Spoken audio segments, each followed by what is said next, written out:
Hi, everyone, and welcome back. Today we have Maria Esther Guevara. Maria, welcome, and can you introduce yourself? Sure. Thank you for having me here. I'm very excited. As you said, my name is Maristher Guevara. I am Ecuadorian and I have a master's in environmental management.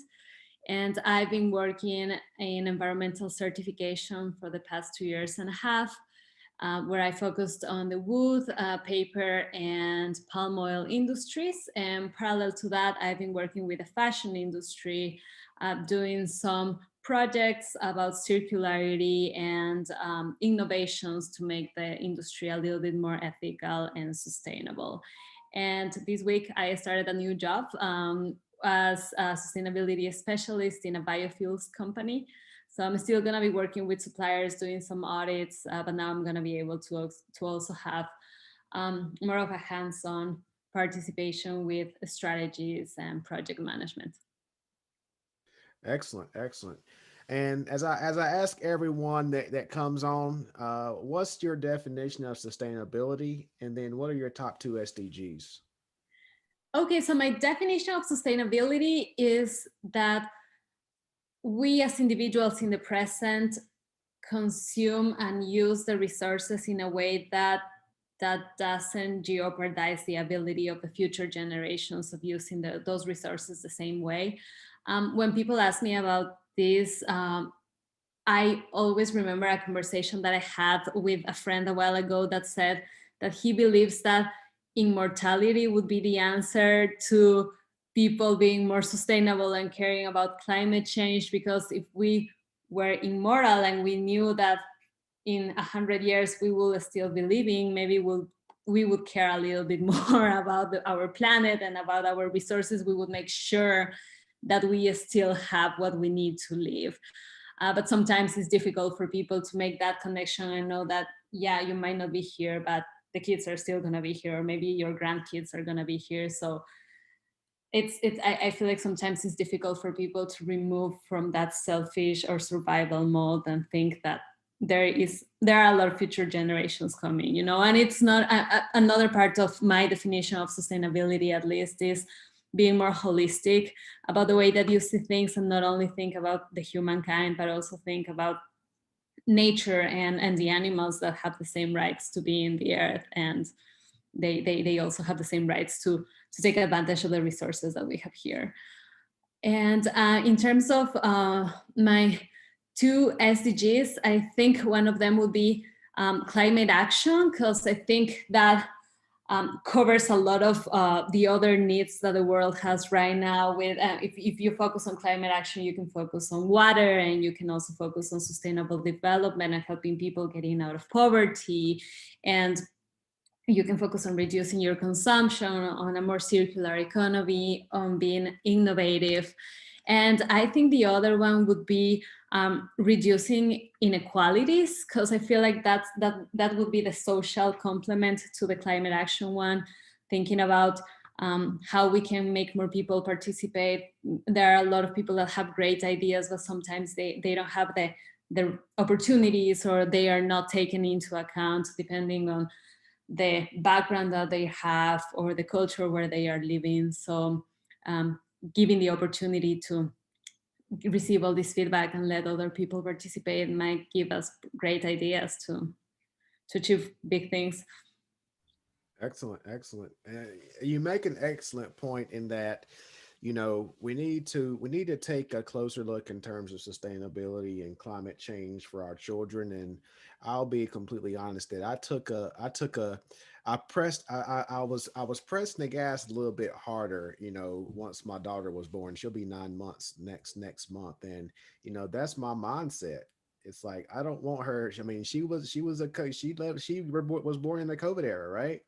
And it's like if you think about it, you don't want her daughter or son to grow up in an environment like that. That's the way I look at it. And if we don't address our issues, if we don't right our wrongs, you know, I don't even want to imagine the world that we're gonna grow old in, if you will. So, and that's where that's where my mindset comes into play. And people say I'm a little abrasive when it comes to sustainability and things like that, but you have to. I mean, all being nice and subtle and things like that. We've tried that for years. We've tried that for decades. It hadn't worked, right? So, and it's like it's kind of like, you need these climate change activists to make a change. And I mean, that's where I think I think we're gonna see some good things come out, with the new administration in the coming years. Yeah, hopefully. I feel that also this pandemic has given us the opportunity of restarting our practices or seeing things in a different perspective. There are a lot of industries that have been hit by COVID, and this is the perfect opportunity for them to come back to life, but with different practices, taking into account what the needs are right now and what the responsibilities are, and taking this opportunity to do a whole redesigning of the business model and be more caring about the future and about the environment that we have around us. So I reached out to you because I seen that you were an auditor. I just want to know what is it like what's the day in the life of an auditor?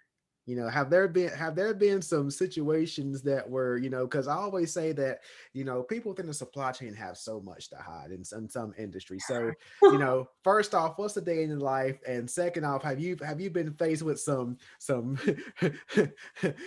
situations, I'll put it.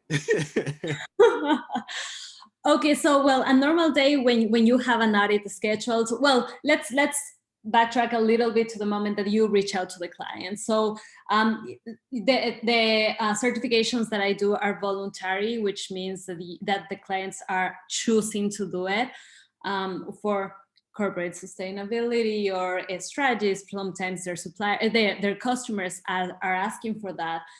So it's not that you just show up and do an inspection. That's usually the certifications or the standards from the government. But when we are talking about certificates like fair trade, organics, FSC, RSPO, all of them are voluntary. So the clients want to be audited. So you reach out to them, schedule an audit, send them an audit plan with some time of ahead so they can know what the activities are going to look like, and then you show up that day. Usually start in the morning because you never know how it can go. There are a lot of clients that are on top of everything. There are other clients who just are doing their things, and then you show up and they try to accommodate you somewhere and you start the audit. So depending on the requirements of the standard, as an auditor, you usually do three different things, mostly three different methods, which is document review. Make sure that they have their procedures in place. You take a sample of, again, depending on the certificate, you can take a sample of paperwork to see what's going on, sales, documentation or supplier documentation, or a sample of certificate of analysis or whatever the standard is looking for. Then you do some interviews because one of the most important things of auditing is that you triangulate your evidence, and which means that if you find something in your procedures, if the procedures are good but nobody can talk about those procedures, so people are not following those practices, and they have good procedures, but are they actually in compliance? Or if people know what they are doing but there's nowhere written what they are doing, it's a little bit of a red flag for you. If that person leaves, are they still going to keep the same good practice? So you talk to the people who are responsible for the specific control points. It's usually a control point is usually the areas in the facility that handle the certified material. Receiving, purchasing, sometimes even marketing can be one, because they are the ones that are doing all the propaganda of the certification. And then you do a tour, usually, again, depending on the certificate. You usually do a tour to verify that the practices, that everything that they have told you is what they are actually doing. And yeah, as you were saying, there is a lot of controversy with voluntary certifications, with the scheduling and audit. Like, how do you know that they are actually doing things right, or that they are just not painting a nice place to work the day that you are going, that they are not hiding anything? And I feel like part of the auditor's job is also to you are there to prove compliance. You are not there to prove otherwise. Like, you're not there chasing them or looking to find what's wrong. You're there because you believe that they are doing it right. And I feel like that's a very good mindset, because audits can be very stressful for everybody. The certificate managers and all the people in the facility are super stressed, and sometimes just by seeing an auditor or knowing that they are being audited, they might not tell you the correct thing. Like, they might get too nervous, and then they just give you a terrible interview when they have been doing that for 20 years and they've been doing it correctly. So I think that it's very important at the beginning to set this um, a scenario where you are there just to verify compliance. And of course, if there is something wrong, you raise it at that moment, but you are not there to prove that they are committing fraud or that they are doing things that are not okay. So depending on the certification, there are a lot of ways to figure out if they are not doing things right, if they are hiding something, or if that's not their day to day, or if that's not normal to them. You can figure that out very easy by choosing a sample, because you usually choose a random sample of documentation to review that moment. So they need to give you that. Like, they don't know what you're gonna choose, so they need to, and you are the one who choose, usually by number or by months or however you want to do it. So it's difficult for them to know exactly what you're gonna look for, and if it's wrong, then it's wrong. Like, there's nothing that they can do. And when you are interviewing people, you ask their managers to stay away, so you can have a more honest discussion with them and make sure that they are not being guided by the manager for responses, and that they actually know what they are doing. And I feel like it's very important the way that you ask things, because if you ask them closed-ended question, I don't know, tell them, do you review that the supplier invoice says RSPO, or you don't? That's like, you're already giving them the answer. But if you ask them, okay, tell me, what do you do when you are expecting a fair trade material coming in? Like, what would you do? What's the process? And then they tell you what they are doing, and then you can figure out if they are doing it correctly or not. And I've had some difficult companies that I've worked with. Most of them, again, since this is a voluntary thing, are very willing to do it.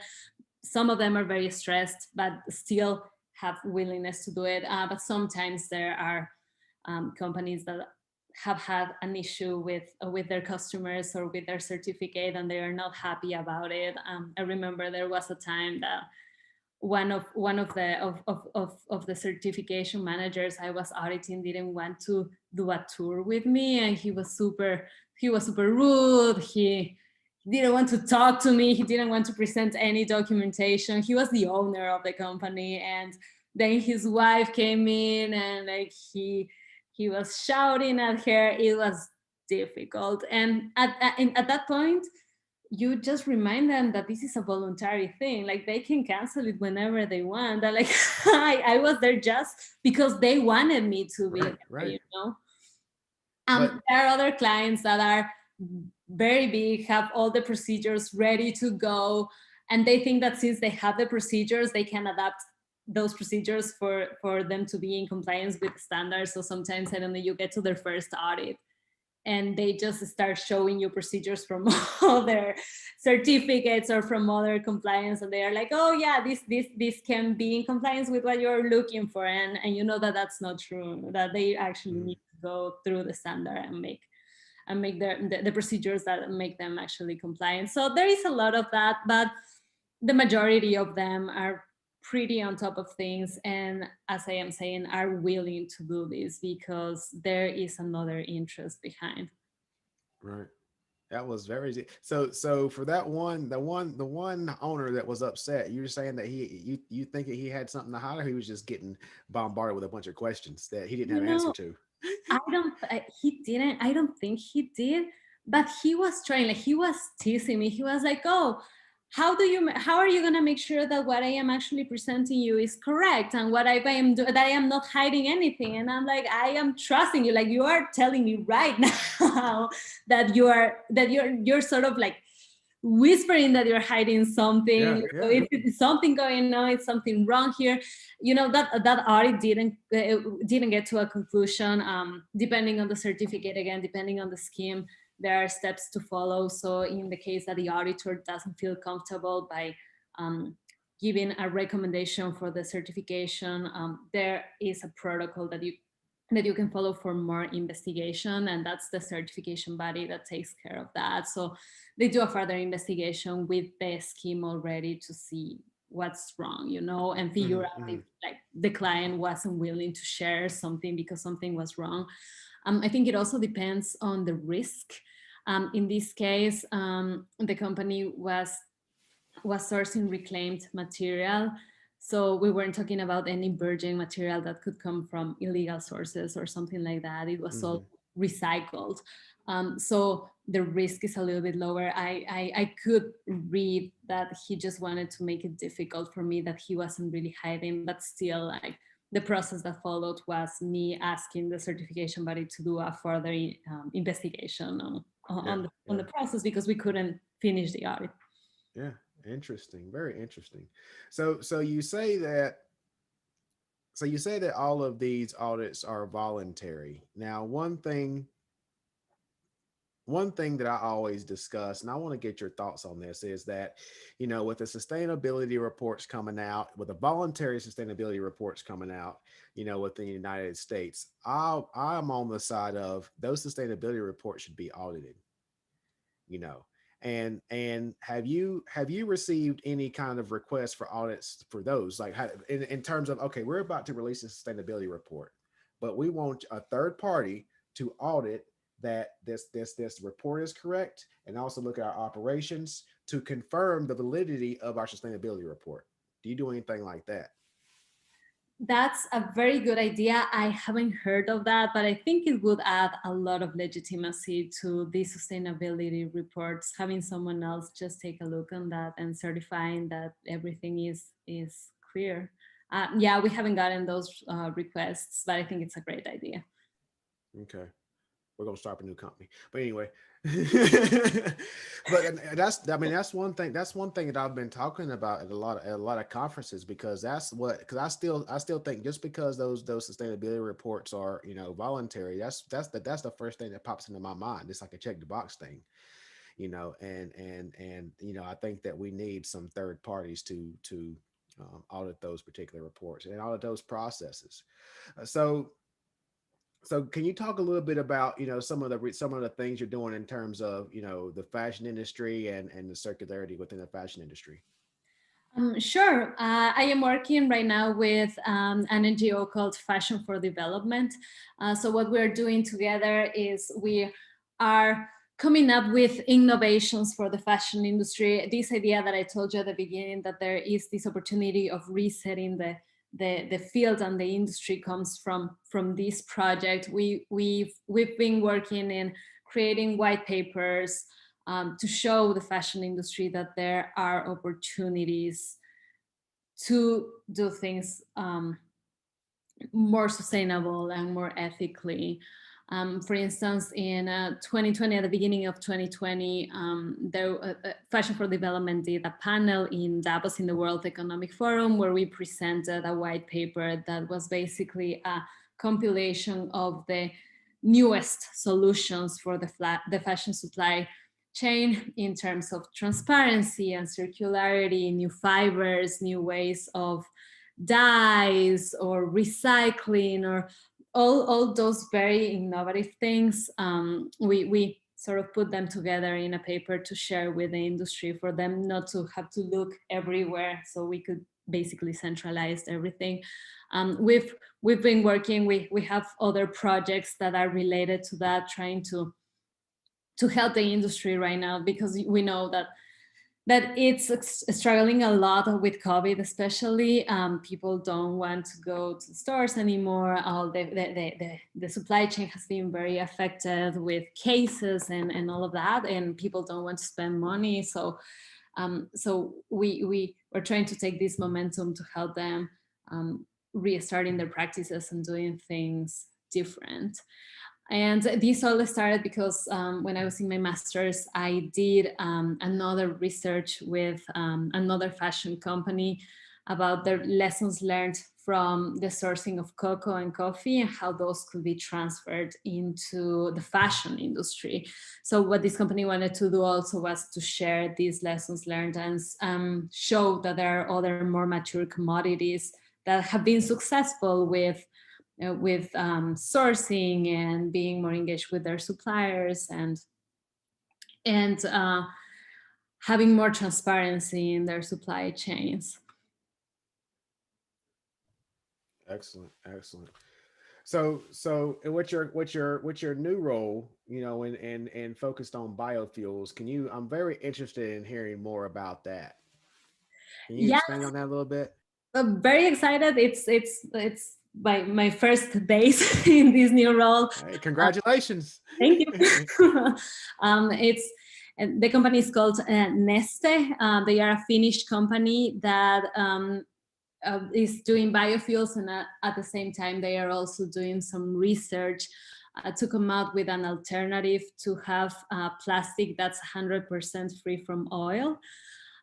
So on the side of the biofuels, we source used cooking oil and any other waste, animal fat and all of that, to transform it into biodiesel and jet fuel. So the model of the company is to source the waste and give that waste a new beginning. And from what I am learning, the biodiesel can reduce up to 80 or 90% of the CO2 emissions compared to normal diesel. And the jet fuel can reduce up to 80% of the emissions. So it's a lot. And so I'm very excited because I grew up in the transportation industry. My mom has a magazine for the transportation industry. So being able to go back to that and now work in a company that's gonna help changing the future of transportation is really nice. I am very excited because in the past they were an oil company, and then they decided to switch their whole business model to be sustainable. So I'm part of the sustainability team, but sustainability is in the whole DNA of the company. Sustainability is their business model. So it's exciting to know that despite I am in a team that does specifically sustainability, the rest of the teams are also focusing on that. Yeah, I'm looking them up right now. Very interesting. Very interesting. Yeah, I'm gonna have to do some nightly reading on that company for sure. So so for so for startups that want to initially create these voluntary audits, because although we think we're going to be sustainable, there's always room for improvement, right? We always need to strive for continuous improvement. And that's one thing I always say: whenever you read those sustainability reports, if everything is squeaky clean, that's when you need to start asking questions, because there's always room for improvement. So for those organizations looking to do something like this, what piece of advice or pieces of advice would you give to those companies? I think the first one would be not to get disencouraged by the requirements, because what I Mm, have seen is that when companies are starting to get certified and they receive the standard and they see all the different requirements that they have, they think that they are not going to be able to make it, or that it's going to take a long time from their day to focus on the specific requirements of the standard. When, to be honest, it's not that true, because if you are doing your practices correctly already, then applying them or adapting them to the standard shouldn't be that difficult. So not getting disencouraged by that. I think that you can take it step by step. Sometimes standards ask you to be more careful with tracking your volumes or tracking your suppliers, tracking your customers, and all of that. And that can be a little bit of a pain and time consuming, but at the end of the day, you figure out that that's not only to be in compliance with the standard, it can also help you being more efficient or improving your practices as a company. And then the other thing is, again, don't get disencouraged about the cost of the audit, because sometimes audits can be costly, depending again on the standard, on the different. How much you talking costly? I never charge, like, I don't know the total amount, but when I was doing research, when I was in my master's doing research about certification, the main thing that I would hear, or the majority of smallholders would complain about the cost of the audit.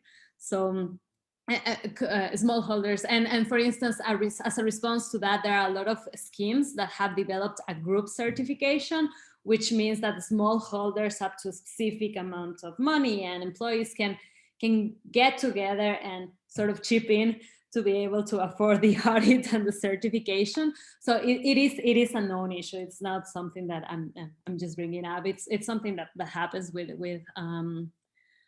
smallholders, but again, like, there are opportunities, or sometimes, depending on the scheme, again, if there is not an opportunity of a group certification, sometimes the audit cost can be reduced because of the size that you are. It, like, that shouldn't be disencouragement, you know.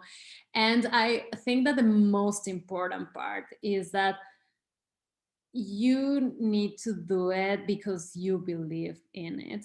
Because I've seen that there are some companies that do it just because their customers are asking for it, or because the government is asking for it, or someone else. There is an outside factor that is triggering them to do it.